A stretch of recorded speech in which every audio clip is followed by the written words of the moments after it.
Welcome to the Learning Pines YouTube. We hope this video helps. You start by opening the Google form you want to edit. Once inside, click the form title or the small title area. You'll see an image icon on the right of the title field. Click it to open the image picker. Choose Upload, Camera, Drive, Photos, or by URL depending on where your picture lives. Make sure the image size and aspect ratio suit the header space because Google will crop or scale automatically.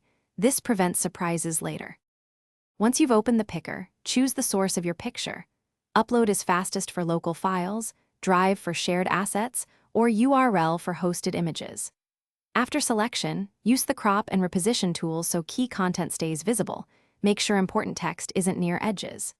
If the image looks off, replace it rather than force a bad crop, and prefer PNG or JPG in roughly 16:9 or square ratios for clean headers. This step ensures a professional look. Click Done to apply the image, then immediately preview the form to confirm how the title looks on desktop and mobile. Responsive cropping can differ. If the auto crop removes important parts, replace the image with a version that has more padding or a different aspect ratio. If the image fails to upload or shows a broken preview, clear your browser cache, try a different browser, or re-upload at a smaller file size. These fixes resolve most display or upload failures quickly. Thanks for watching. Consider subscribing if we helped you.